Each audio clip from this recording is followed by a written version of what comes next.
What's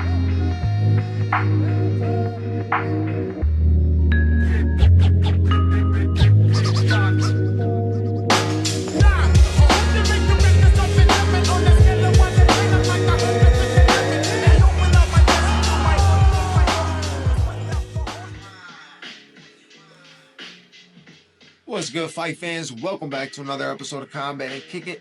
This is the high stakes fighter breakdown for the title challenger this weekend, Jack Della Maddalena. So let's get into it. Let's smoke.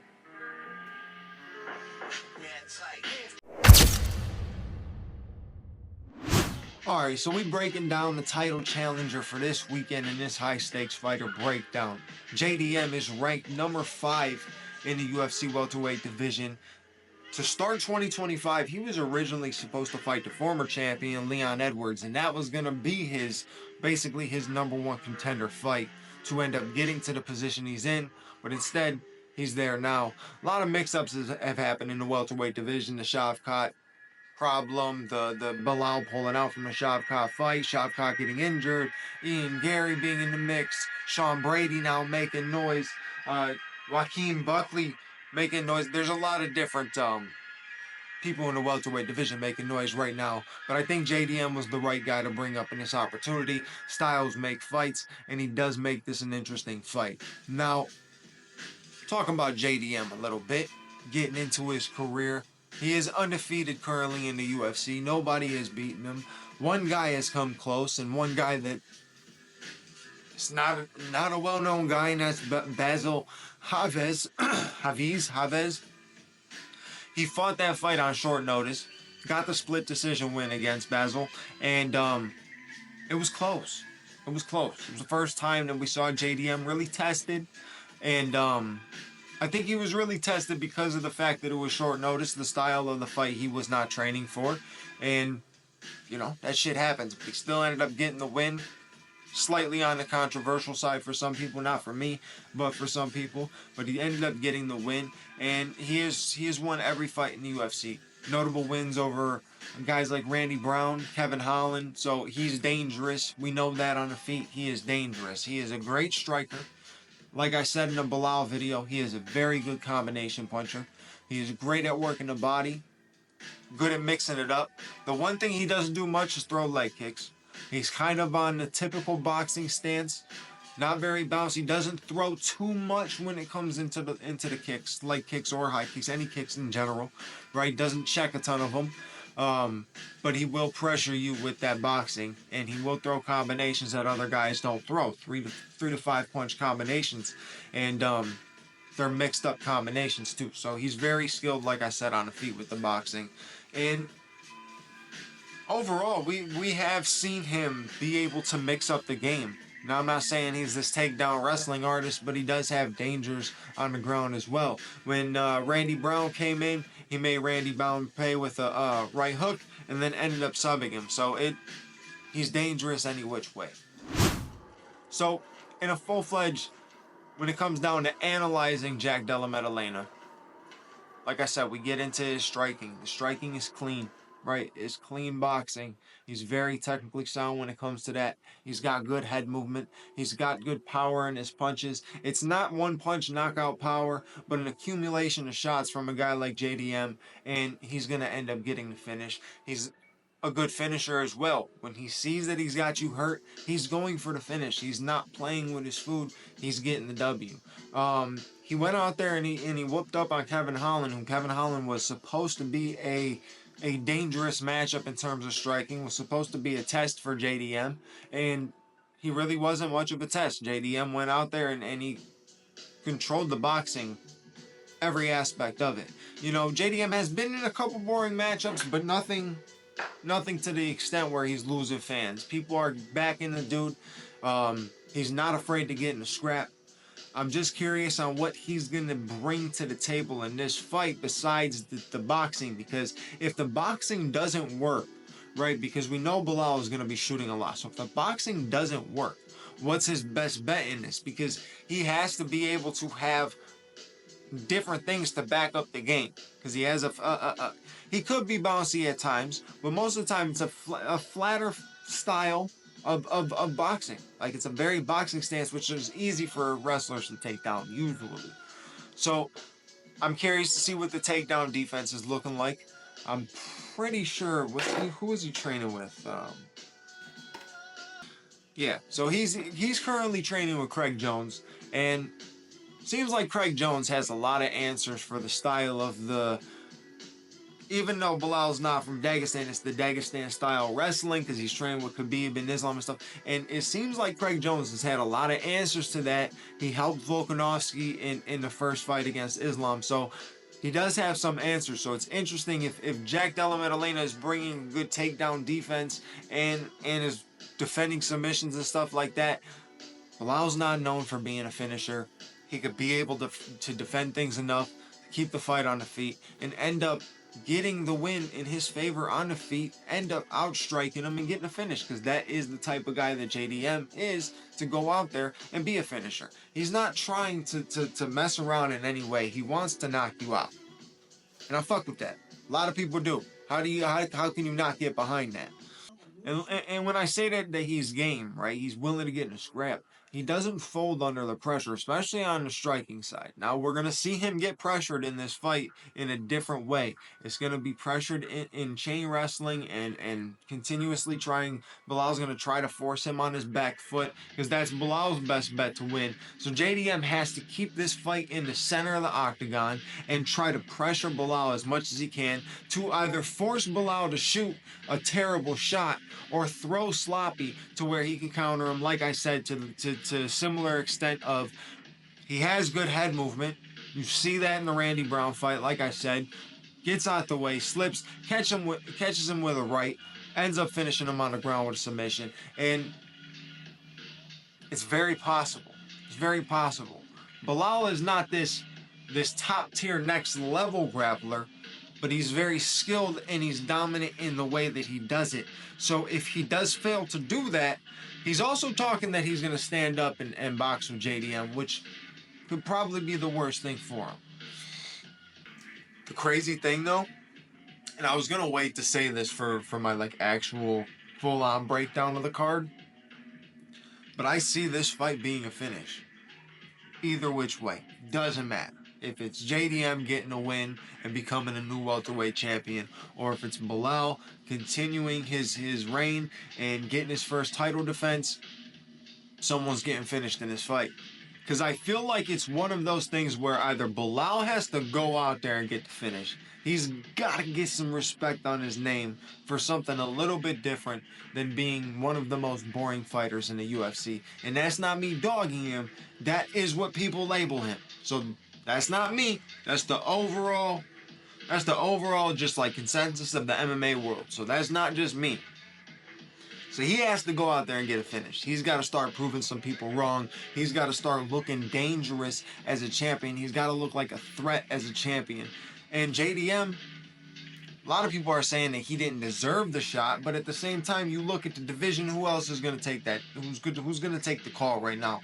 Sean Brady would be the only guy that would make some sense, and he just fought so soon. He took the fight that JDM was supposed to fight against Leon Edwards, and JDM ended up getting the title shot. Like I said, it's styles make fights, and I just think that the style of JDM is why he got the title shot as well, right? Not only being undefeated in the UFC, but he poses a threat to any guy in that division, and it'll be very interesting. It'll be very interesting. So that leads me into keys to victory for Jack Della Maddalena. Talked about it the whole freaking time is boxing.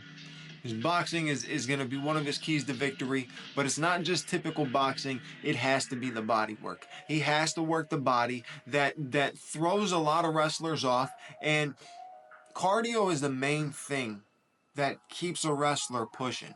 That keeps the pressure, the chain wrestling. Even if he can't get the takedown, he's not going to stop.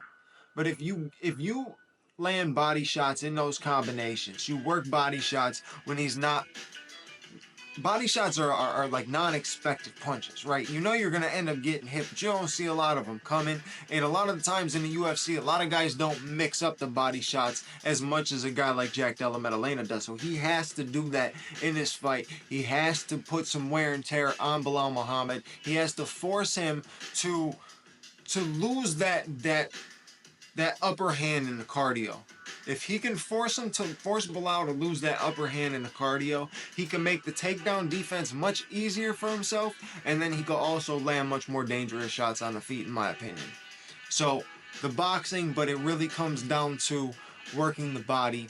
And obviously, we already know if the fight stays in boxing territory, I don't see a way that Bilal ends up beating him. Now, every time I say something like that, I end up being wrong. But if you really look at it, there shouldn't be a way that Bilal outboxes JDM in any which way, right? So if JDM could keep it in a boxing realm, keep it in the center of the octagon, he'll be good. Now, going into that leads me into his next key to victory, right?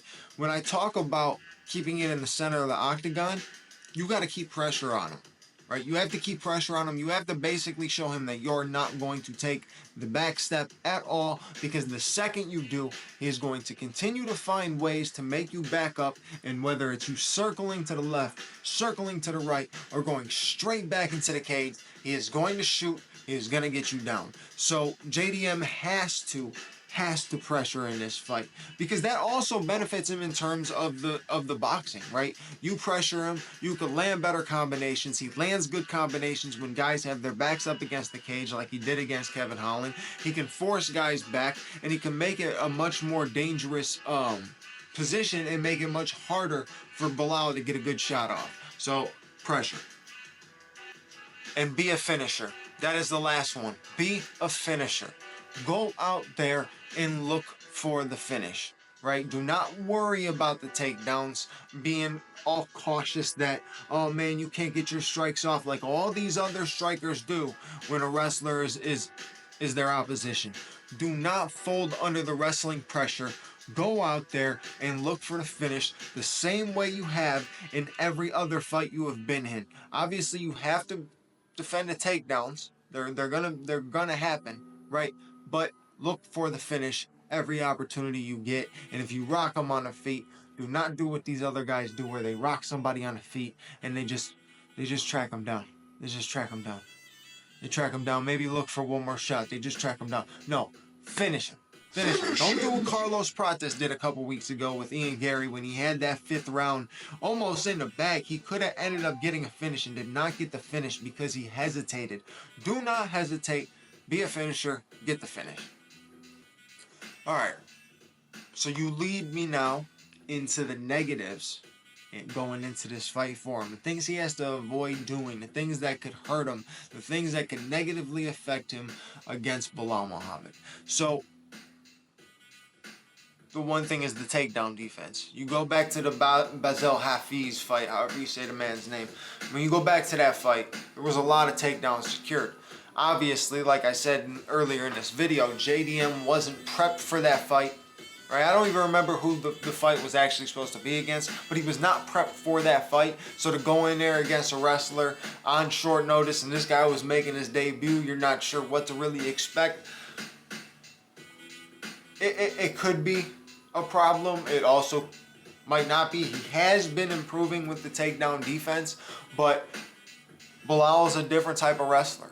He's a much stronger wrestler than anybody else that JDM has faced. So the takedown defense could be an issue. He has to make sure he is trying to defend the takedowns and not just letting the takedown happen. A lot of these wrestlers, they just go to their back. They just go to their back, or not these wrestlers, these strikers. They just go to their back. The wrestlers shoot. They just go to their back. There's no defense. There's no fight for it. They just look like they are completely hopeless. Please don't be that guy. But the takedown defense may be an issue going into this fight. And think about it. If I'm some random dude just at home watching the fights, right? And I can see these things, then obviously they see these things too, and this is what they're working on. So we already know JDM is prepping with takedown defense. He is working his camp around takedown defense and making a wrestler pay and finding different ways to have success against a wrestler. We know that's how he's preparing. But just because he's preparing that way doesn't always mean that they have the best success with what they've been training. Right? Sometimes you get in there and not that you forget the game plan just goes out the window and you start doing what your your second nature is, and his second nature is boxing. So he needs to make sure he's on point with the takedown defense. But that's the first negative. The second negative is the fact that he doesn't have that 5-round experience. He hasn't been in many main events, 5-round main events. Obviously, he's gotten a few different finishes in the UFC and stuff like that, but he doesn't have that 5-round cardio experience. Now, he does have good cardio, right? Because we see him with the pressure. We see him, he throws a decent amount of volume and stuff like that, but you got to make sure you're on point. It's a 5-round championship fight. You cannot gas yourself out. If it's something where you seem like you cannot get the finish in the first 2 rounds, or in the first round or the second round, or it seems like it's going to be an issue, you got to stop looking for the finish and maybe start adjusting a little bit and just waiting for the counter or something. I don't know, but you just have to be smart and realize you are in a 5-round fight. Regardless of what you end up doing, you have to realize you are in a 5-round championship fight, and those last 2 rounds, if you don't get the finish in the early rounds, those last 2 rounds mean the world in that fight. So you have to make sure that the cardio is on point, which I think it will be. I don't see any issue with it. A lot of people thought Carlos Prates wasn't going to have good cardio because he smokes 15 cigarettes a freaking day, but he did fine.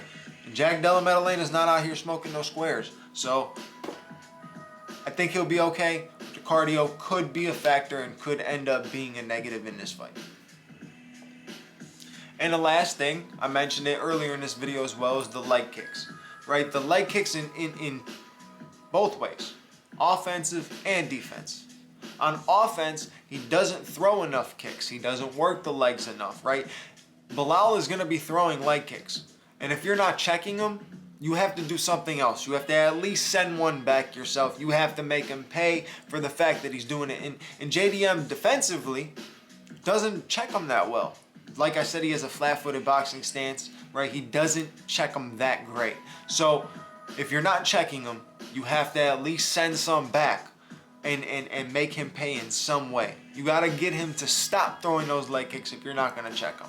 So leg kicks could be an issue on the offense and on the defense. Kicks in general could be an issue on the offense and the defense. We'll see Bilal trying to set up takedowns from body kicks and things like that. We've seen that happen before. So JDM's just got to be smart. Make sure he's either checking the leg kicks or sending some back and trying to get some work into Bilal's legs too, so that Bilal isn't trying to continuously send those off and set up takedowns off of that. Through the full breakdown, I mean, it's gonna be an interesting fight. It's gonna be an interesting fight. Like I said, I see somebody getting finished. Whether it goes to JDM, whether it goes to Bilal, I see somebody getting finished. I think it's gonna be a great fight. Like I said in the Bilal breakdown, I can totally see Bilal controlling this fight off the wrestling, getting a 5-round decision. It's not impossible. He's done it many times before. That's why he's gotten the whole vibe that he's gotten as being a boring fighter. And it's very possible that JDM could catch him and knock him out. We've seen Bilal go to sleep before off of counter shots from him overthrowing, throwing bad shots. Go back to the Vicente Luque fight, the first fight, obviously. He can get knocked out. It's not impossible. So we'll see if Jack Della Maddalena is on his game. See if he's on point. See if he came in with the right game plan, the right strategy, and really trained for what he is about to face, and he might end up getting his hand raised. But that's it for this episode. I appreciate you guys for vibing through both of the high stakes fighter breakdowns. You know, I want to do that for every UFC pay-per-view on each man in the main event or woman in the main event. Maybe I'll do something for the co-main event too, because it's another championship matchup. Maybe I'll just do it for every championship matchup. But it's a big matchup in the welterweight division, and we're going to see what happens on Saturday night. But make sure you stay tuned, because I got the full breakdown for the card coming soon as well. You know I always got a full breakdown of the card. Got to. So stay tuned. Like, comment, subscribe. Hit the bell notification button so you know when the next episode is out. I'll catch you on the next episode. Your boy Bando's out. Peace.